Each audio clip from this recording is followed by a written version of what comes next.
as I understand it, there were 3 ships that were in the Boston harbor that needed to be unloaded, and the colonists, as part of that protest, were refusing to unload the tea. So what was the situation there in the harbor? Is there's 3 ships loaded with tea waiting to be unloaded? Yeah, let me back up for a second, right? So, Parliament passes a new law called the Tea Act in 1773, and this does not impose any new taxes. It actually was going to give a tax break to the British East India Company and allow them to ship directly to the colonies. And so this was actually going to make tea cheaper for the colonists.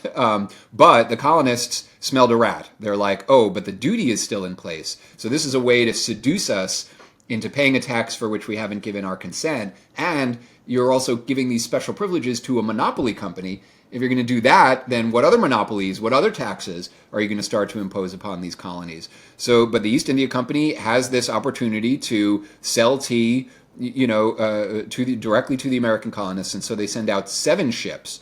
One goes to Charleston, South Carolina, one to Philadelphia, one to New York.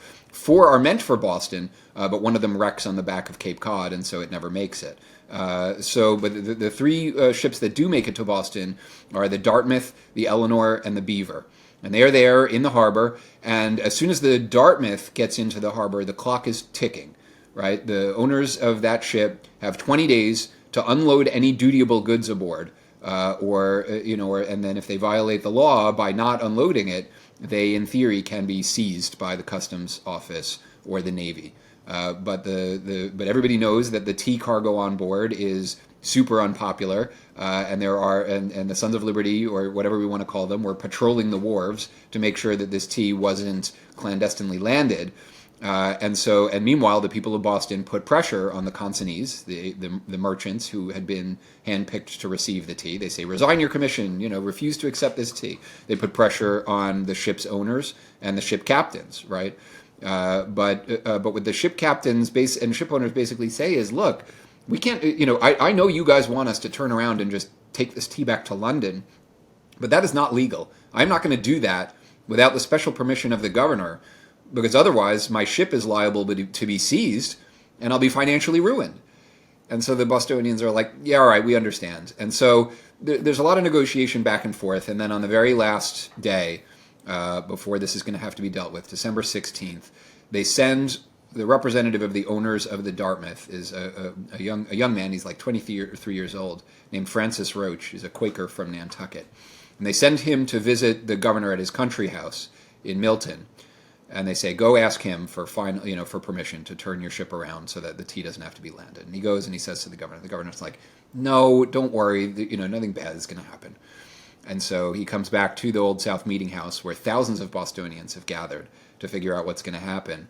And he said, and Roach says, I'm sorry, but the governor said he's not going to let me just turn the ship around.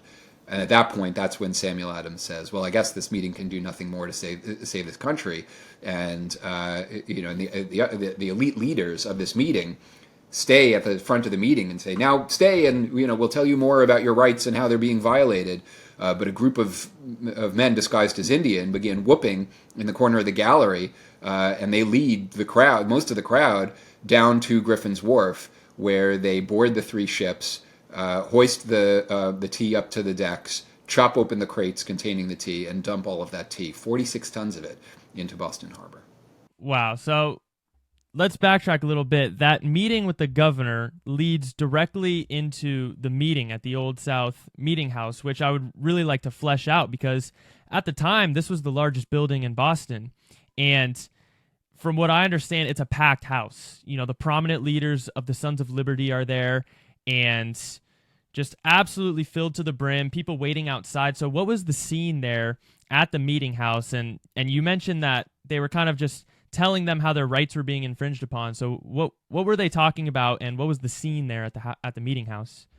Yeah, I mean, we can imagine it. There's only a couple of eyewitness descriptions, but yeah, I mean, you've got it right. We can imagine a packed house. People are raising arguments about why the landing of the tea is dangerous. I mean, some of these ideas had already been laid out in printed materials, newspapers, pamphlets, etc. And so, and they have to explain to the people, like, this is why we cannot allow this tea to be landed. Here are the laws that are in play. right? When Francis Roach comes back, somebody says, all right, you've done all you can. Let no harm come to this person. It's not his fault that the governor won't let him turn around. And so the idea is that later they're going to blame the governor. Now, the interesting thing about these meetings is that they were not official town meetings. The protest against the tea had begun as an official town meeting in Faneuil Hall, and then it became too interesting to people, and so they say, all right, we're no longer the town meeting. We are now the body of the people, and they invite people from the adjacent towns to Boston, and it's a much bigger crowd. It can include voters and non-voters. It doesn't only include Bostonians. So this is some other group, right? Coming from an older English tradition that the body of the people can gather to discuss their fundamental rights. And even then, right, that meeting says there's nothing more we can do to save the country. And so there's this pretense that it is outsiders, these guys in disguises, that are destroying the tea, right? So it's not the town meeting. It's not even this body of the people. It's this group that everyone is going to agree we don't know who they are, right, who ends up dumping the tea into the harbor.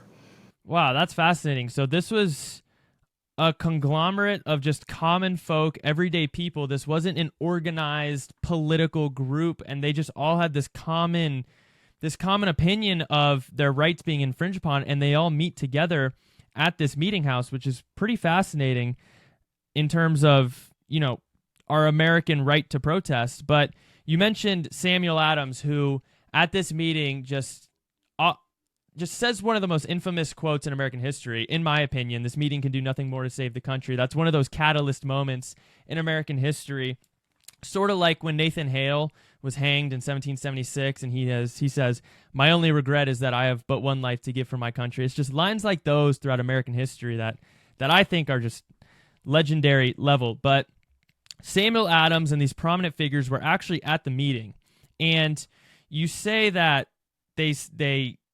he says this meeting can do nothing more to save the country, and they stay behind. So was that, because that basically ended the meeting. And after he says this, the conglomerate of people, they move out, but the prominent leaders stay behind. So my most burning question when it comes to the Boston Tea Party, I guess this can be a debate amongst historians, but was that a cue or a signal to tell the people to commence this act of tossing the tea into the harbor, or was it just sort of a coincidence, a heat of the moment riot type of thing?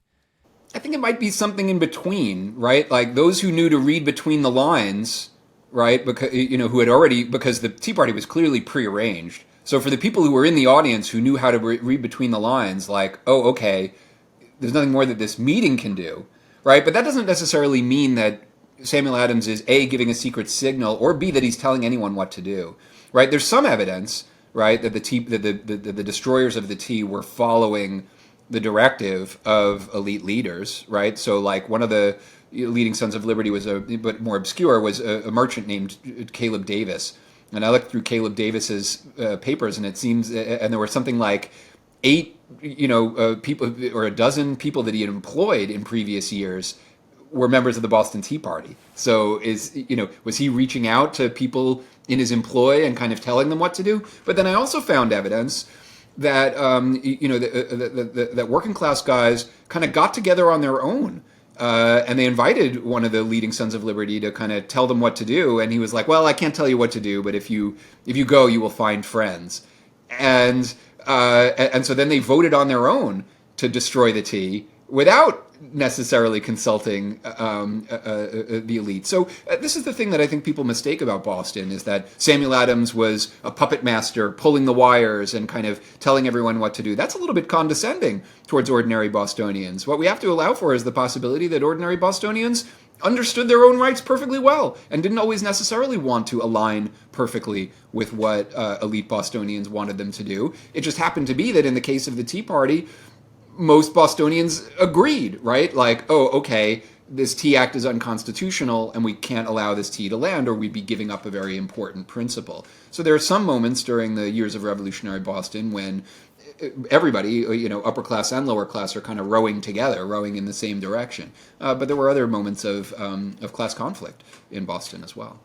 That's interesting you say that, because especially if you look at today, it's not very often that most of the populace agrees on a particular issue. But Samuel Adams, in this case, he was keeping that plausible deniability. You know, he was kind of guiding his followers, but not saying it directly, so that I'm sure if push ever came to shove and the British were looking for someone responsible, he could have that plausible deniability.